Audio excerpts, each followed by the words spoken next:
Every morning at exactly 6:15, before the sun fully rose and before the city remembered how loud it could be, Emily Carter wiped down the same corner table at Rosewood Diner. It was the table by the window, the one with a crack in the glass and a draft that never quite went away. That table belonged to Mrs. Margaret Wilson, an old woman with trembling hands, faded coats, and eyes that carried more stories than Emily could imagine. No one else noticed her, but Emily did.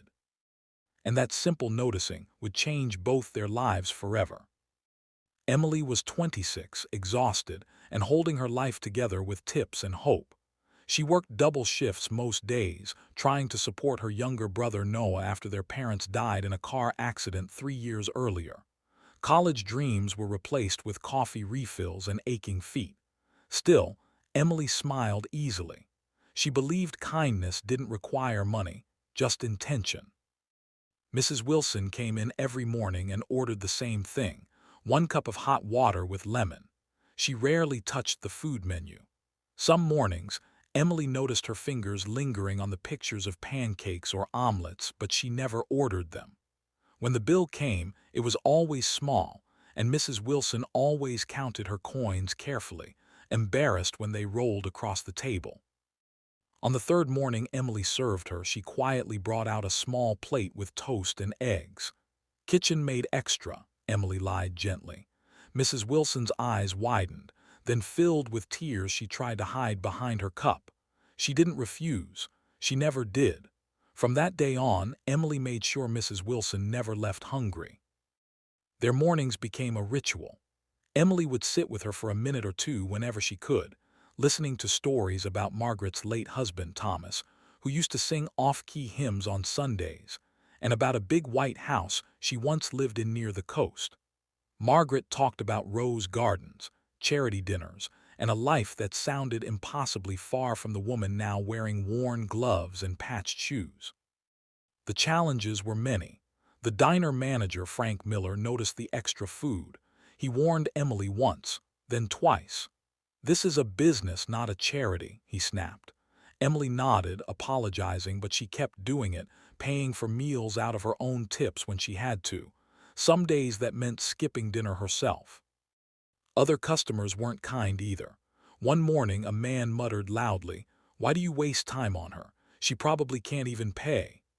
Emily felt her face burn, but Mrs. Wilson just looked down, shrinking into herself. That night, Emily cried in the supply closet, wondering how long she could keep being strong. Mrs. Wilson tried to stop Emily more than once. "You're too kind, dear. You shouldn't waste your youth on an old woman like me," she said softly. Emily shook her head. "You're not a waste. You matter," she replied, her voice firm despite the lump in her throat. Weeks passed, then months. Winter came and Margaret's health worsened. She coughed more, walked slower, and one icy morning she didn't show up at all. Emily waited. She checked the door every few minutes. Something felt wrong. The next morning Margaret returned, but barely. She collapsed near the door and Emily rushed to her side, calling an ambulance. At the hospital, Emily stayed for hours, even missing her shift. Doctors said Margaret was malnourished, dehydrated, and alone. No emergency contact. No family listed. Emily held her hand as she slept. "You're not alone anymore," Emily whispered. After that, Margaret disappeared for weeks. Emily worried constantly, replaying every conversation, every smile. She feared the worst. Then one quiet morning, everything changed.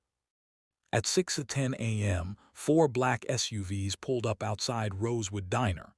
Men in dark suits stepped out, 4 bodyguards, alert and imposing.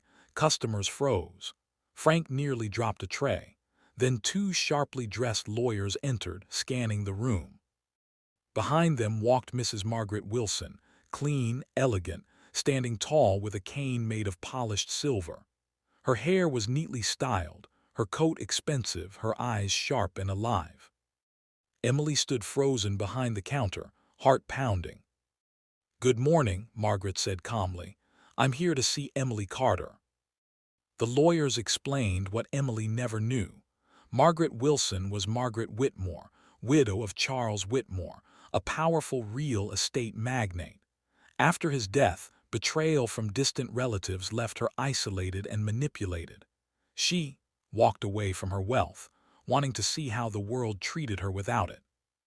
And Emily had treated her with kindness, without knowing who she was. Margaret had spent weeks in recovery, watched over by private doctors. Now she was back with answers and with purpose. She took Emily's hands in front of everyone. "You fed me when I was invisible. You sat with me when no one else would. You reminded me I was human." Emily cried openly.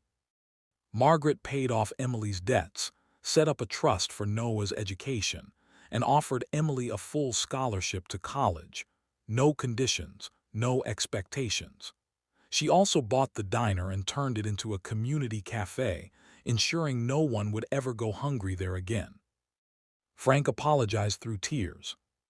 But the greatest gift wasn't money, it was dignity. Months later, Emily walked across a college campus, textbooks in hand. Every morning before class, she visited Margaret's rose garden by the coast. They drank tea, watched the sunrise, and laughed. Kindness, Emily learned, always comes back, sometimes with bodyguards and lawyers, but always with purpose. And every morning at 6:15, at a corner table by the window, someone still leaves a plate of food for anyone who might need it.